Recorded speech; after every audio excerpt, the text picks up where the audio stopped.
This is a escape room play, thus some common play from the ScapeROMFiles, and I actually was intended to get this video out there before the end of 2025, and the fact that I've actually made progress in this game. I'm not entirely happy with my original 2 recordings talking about Disgaea 6, so I'm gonna go ahead and keep it a buck and a change as I say it unironically for some retarded reason. Let me go ahead and get my history of Disgaea out there very quick.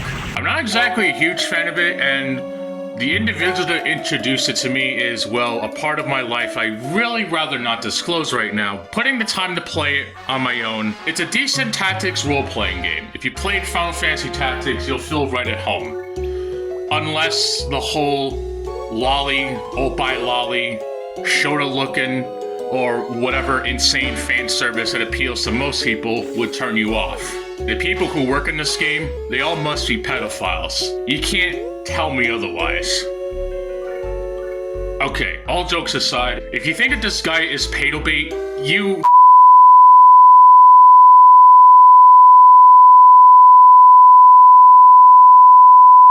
you're all fucking retarded.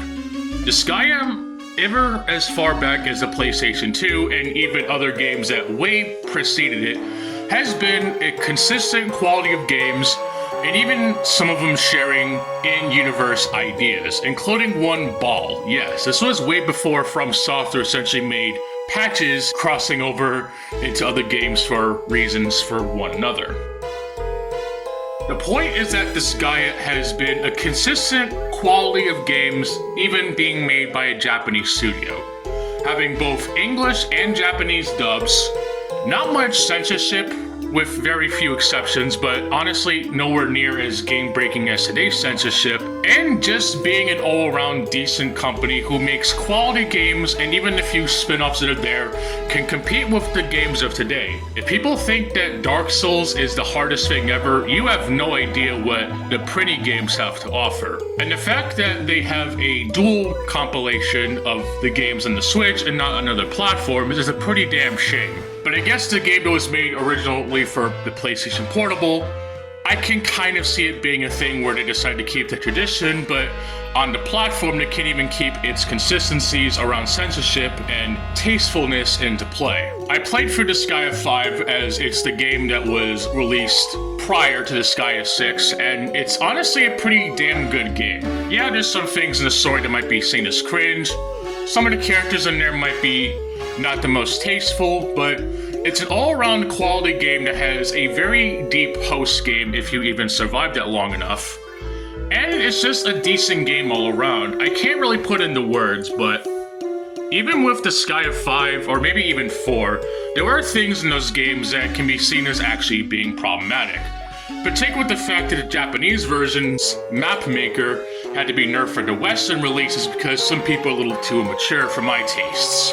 How dare a ding-dong be in my game? That's basically the gist of it. But if I had to recommend one Disgaea game, maybe 2, Disgaea 5 and whichever version of Disgaea 1 you can get your hands on. If Android didn't make the fucking version of Disgaea obsolete, I'd say go with that one as it has an actual cheat shop that's been a thing since its sequel.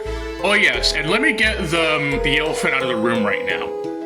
Disgaea 3 and D2, games I've yet to play. I played a little bit of Disgaea 3. They are, in short, PlayStation 3 exclusive. I know that Disgaea 3 is on the Vita, but Disgaea D2 is not. So the next time I see someone complaining about exclusives, remember that Disgaea 3 is yet to receive a PC port alongside Disgaea D2. I am so sick of people complaining about Bloodborne being the only victim of the Sony shackles. There are so many games that are exclusive and they're not even part of Sony. And there are also exclusives that, despite not being a first party, are exclusive nonetheless. Bloodborne is not the only exclusive in the world. Get the fuck over it, you fucking ninnies. Prinnies. Now that that rambling has been dealt with, let's actually get into Disgaea 6. Now, originally when I made my first draft, if you want to call it that, yes, I tend to do these in one shot, like the video game, which may not be tasteful depending if you're into furries or not. I've essentially explained my thoughts on the game when I got to the chapter where you're introduced to the female companion that you get in the game. The one that would give Laharl conniptions, as a certain Dark Souls 3 meme likes to cast sleep on us. Seriously, what the fuck?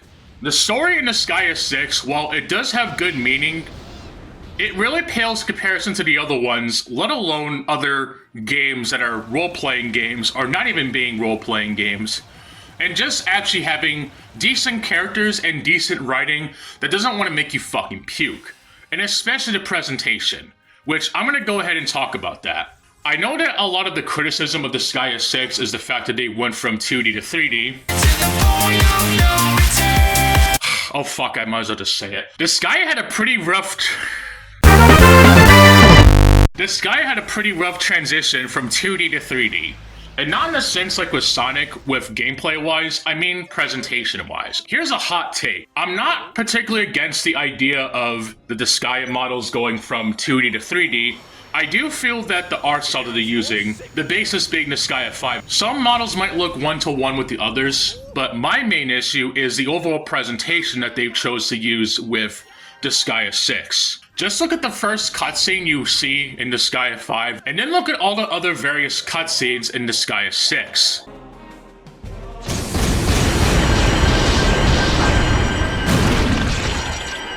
It's reckless of you to invade the territory of the Lost. I don't know which netherworld you're from, but we're gonna put you in your place.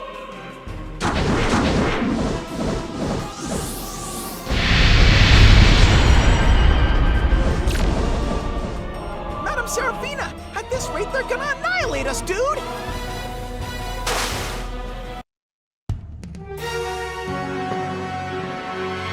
Hey, Cerberus. This is the place, right?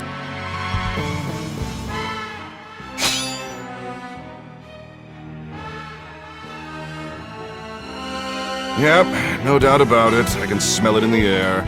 This place reeks of concentrated magic power.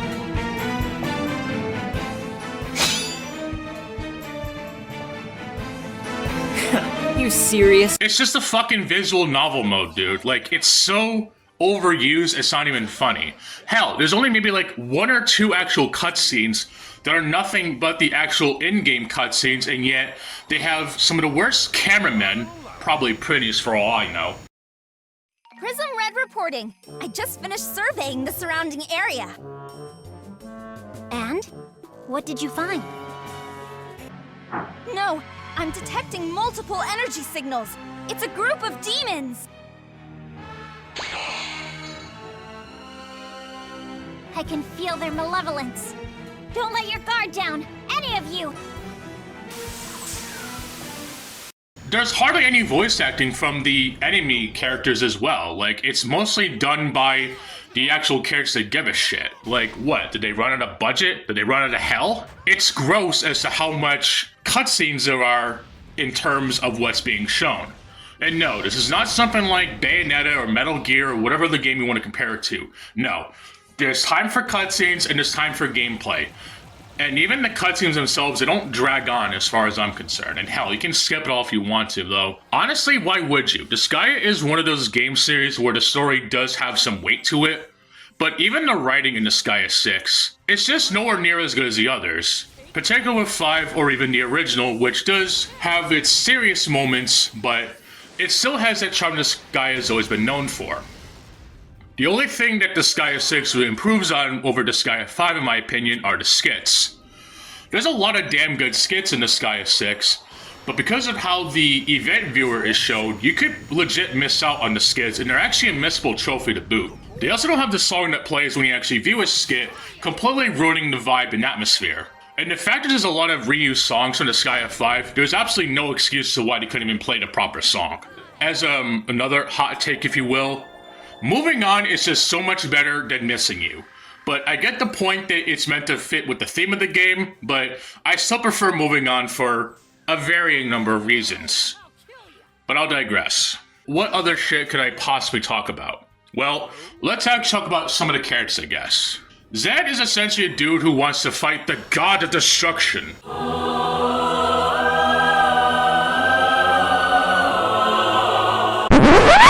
God, God, I wish. No. Essentially, the game plays out like this, and I'm not even kidding when I say it. Every chapter, so to speak, has you going through a particular world which has at least 5 stages in it.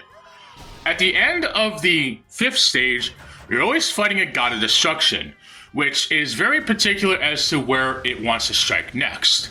And every single goddamn time you fight this thing, it is a supposed to lose scenario, but not in the way that a lot of games would have it be coded. You technically can kill the god of destruction. Yeah, COD. The Call of Duty of Destruction. That's a fucking amazing name. But the cutscene and results always play the same. So the whole gist of the game is that you have to kill the god of destruction as it killed Biko, Zed's zombie sister. And along the way, you gather companions, including but not limited to a king, a busty chick who wants to have her happy ending and breaks out in a song. You have a Prism Ranger, which, if you played any of the other Disgaea games, is probably the first time you actually get to play as a unique Prism character, but is, I don't know, she's not my favorite, but I guess she's the most tolerable, so make sense of that what you will. And then you have, essentially, the... Okay, if you've seen artwork for this game, you might have noticed the magical witch girl. That is because the initial character, when you see her for the first time, is a... Okay, no, I'm not saying the H word. Fuck that shit. We're going old school with that shit. The magical witch girl turned Cougar into 10,000-year-old lolly character. I will actually give Nipple Itching Softer credit. They didn't turn her into a obvious fan servicey character. I didn't really notice anything out of the ordinary with her as far as I'm concerned. She doesn't exactly feel proper in the body that she's in. This is not a fucking trans movement, alright? Shut up. It's age regression. It ain't that deep. Find your pride elsewhere. She ain't trans, and neither is Samus. You dumbass fuckers.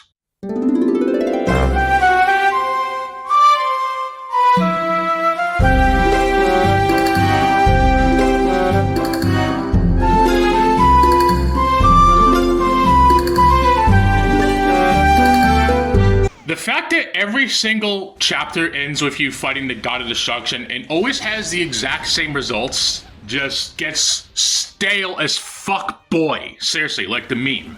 And even after the fact that the characters that you join say, "Oh, Zed, you shouldn't push yourself so hard. You'll overexert yourself and you'll possibly die." Seriously, it's like the one meme of when you do something, game over, you stub my toe, game over. Oh look, there's pistol ammo, even though I wanted something else. Game over. One of the main features of this guy that's been around ever since the first game is reincarnation. Well, in this game, it's known as super reincarnation, and it's essentially being reborn again, but being more stronger than the last time. Which would be appropriate, except every fucking chapter plays out the exact same way. Hell, the fucking game has you going through the 5 distinct worlds twice. So yeah, the human world, yeah, you go for this shit again. The place where you meet up with the musical girl, you go through it again. The prison world, yeah, you go through that again. The Witch Academy, not that one, you go through it again. The place that takes place at the beginning of the game, yeah, you go for this shit twice. Even Zed's hometown, I think you go for that once or twice. I don't know. The fucking level variety is just... It pales in comparison to literally any other Disgaea game. And it's like... Did they want to pull a Ghosts and Goblins or some shit? Oh, wait. Fuck.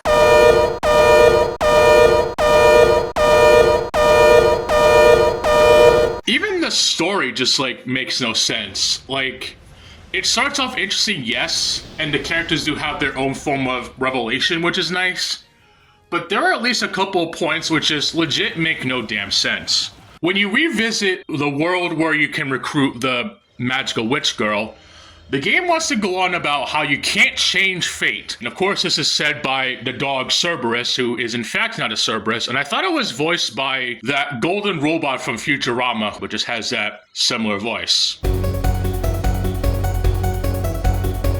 And yes, you Whoa. I played the English dub. Get the fuck over it. Bro thinks he wants to be like Spider-Man, except the magical witch girl wants to save her top star student from being killed by a dragon that she tried to summon, but whoops. I'm gonna have a burnout takedown at any moment here, and if you know that shit, you're fucking Chad. You fight the dragon, and even though it should be a literal cannot win situation, like, what is it with this fucking game where you have battles that you're meant to lose, but yet you beat the boss? Like, even older games that clearly establish that you're fighting an enemy that you just can't beat. And even if you were to somehow break the system, it doesn't brick the system so you don't get fucked and have to buy a new one because of bullshit anti-piracy measures. But seriously, there's a ability, I believe they're called, essentially like perks, if you will, to the Call of Duty kids. You have a thing where you cannot kill an enemy past 1 HP. You could have this boss character have it so that it can't be killed, and no matter how hard you try, you just have to die because this dragon is meant to be unstoppable. And it could have been done that way with the God of Destruction in some way. Maybe have the dialogue change up a bit, or even have the ending depending on how many times you've actually killed the God of Destruction. That would have been fairly interesting. And before you say, oh, well, Disgaea's story isn't really that complex, except even other Disgaea games had alternate endings. You could have something like that where you get alternate endings depending on how successful you are at beating the God of Destruction. But let me go back to my original point about this fucking dragon. So even though you kill the dragon, it was all for nothing. It's like in Borderlands 2, except it makes even less sense, but I'll digress. And just off screen, she just gets killed, and the dog is like, you can't change fate. You can't change fate. And then, surprise, surprise, they do change fate, because in one of the later worlds, they go back to the past, where Cerberus was, well, not a dog, but rather some witch guy that, oh, boo-hoo, he lost his loved one to some tragedy with the God of Destruction. And it just turns out that there's, like, even more God of Destructions. That just a God of Destruction, but it's like Alien, but if it went from aliens into being shitty. Shittier. The fucking story in Disgaea 6 just makes no sense. I'm probably not really doing a good job at explaining it, but enough about story. I clearly can't talk about story for shit. But I don't give a shit, because I'm going to talk about something that I can actually go into depth to and not sound like a complete nimwit. Remember what I said about this game being potential pedal bait with the fact that you have character designs that may or may not piss off people, especially if you're in the art commentary community? Here's the thing that this game does that not even Middle-earth Shadow Mordor could get away with. This game has microtransactions, and the game is damn full price on PC, obviously the best choice of PC gaming. Except this fucking error comes up whenever you try to play Disgaea if your computer is not good enough to play it. The fact that Disgaea 5 came out the time that it did, and then after damn near how many years later Disgaea 6 comes out, they removed so much content. I'm not gonna really get into that because there's even another video which does a hell of a lot better than I ever could explaining it, but essentially skipping the grind, you know what I'm saying? Working on the railroad, asshole elbows, mining in the coal mines, all that shit. They have some good ideas in there, like the fruit bar and shit. You can spend the hell that you get and having stored XP, all that shit. It's a way to effectively help level up your characters even better. And even having the cheat shop being unlocked initially, this might piss off people who actually played Dark Souls but then hated Dark Souls 2 for trying to be so easily accessible. But I'll digress. Having the least amount of classes overall compared to Disgaea 5, what fucking rush were they in? I want to see what fucking crunch, or whatever the hell people want to call it, that nipple-itching software in, because you cannot tell me that they spent all the time trying to make 3D models of these characters, only for them to cut a lot of classes that have been in the series since day one. What fucking budget did nipple-itching software spend to axe a lot of the known classes in the game? And yes, the few good ones, and even the few monster classes that are decent, and especially the best grill, obviously, the Mecha Girl for obvious reasons. Oh, come on, you don't fucking simp for 2B, you're a fucking piece of shit. Well, I don't, but that's not the fucking point. This fucking game cuts out so much content, I'm surprised it was even sold as DLC. Which, to be fair, Disgaea 4-5 has some pretty questionable DLC. But you can at least unlock the original Disgaea cast by actually beating one of 3 bonus chapters that unlock after you beat the main story. Well, it's actually 4, but whatever. I guess can technically count Ball, I guess. I don't know. But this game removes so much. And the fact there's even microtransactions for a full-price game that removes so much shit from the sequel that came out years prior. How the fuck did they make enough money to make another sequel to Disgaea and have it being called Disgaea 7? The only reason people don't care about this pedo shit, I'm not using it to discredit Disgaea. Obviously, if someone's actually played it, I don't consider it such, but you know how these fucking retarded people are. The only reason people do not care about Disgaea having a full-priced entry with microtransactions for a single-player game, by the way, is because it is a game made to appeal to degenerates, when honestly, I wouldn't even consider Disgaea to be degeneracy. Maybe a Kiba's could be slightly seen as more degenerate, but I don't see it that way. I'm not a fucking sociopath who thinks that, oh my god, there's boobs in the game, which means the game sucks. Except people are actually like that, but will slander anyone if it's so much as anything anime related, and yet they're fucking posters of Dragon Ball, Bleach, Naruto, or anything. And last I checked, even those animes of then and now have artists who have made characters that are clearly made just to appeal to people. Especially with Toriyama, may his soul rest in peace, whether it be Pan, Chi-Chi as a kid with her fucking armor, and even Pansy, and yet that's problematic, I guess, but I guess so is Disgaea, but I'll be a huge fan of Dragon Ball, even though there's fucking Pan and all that shit I just mentioned. You people are all retarded. It's insane to me that even this Disgaea 6 of all games can have the same problems that a lot of AAA games have. There's just so many damn red flags, but I'll digress, because I know there's people who might actually like this game, and that's fine, but if you deny the problems, you're part of the problem. Let's not even get into the fact that the game was released on PS4 and the Switch, and shocker, shocker, the fucking game on Switch has the worst performance out of the bunch.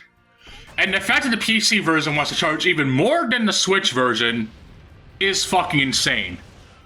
Oh, but what about the DLC? I'm sure there's a DLC that has everything on it. Fuck NetherRealm for having me to wait a whole year or two before the complete edition comes out. Disgaea has you covered. But remember, Disgaea is pedal bait, so obviously, fuck that shit. Look, you cannot like Disgaea for that, even though I would condemn you for obvious reasons, but Disgaea 6 in particular just has the same problems and you don't even realize it because you're so pessimistic that you don't even see the actual problems because you're only looking at it face value when it can be just as shitty as the other games that you claim to hate, like with everyone else. You blame the journalists and yet you act like them. That's all there is to it. I would go on about Disgaea 7 Complete, but remember guys, I've been told that exclusive is going to be the way of the dodo. So what about the English localization of Disgaea 7 Complete being on the Switch too? And the fact that Disgaea 7 Complete was already a thing on PS5. In Japan.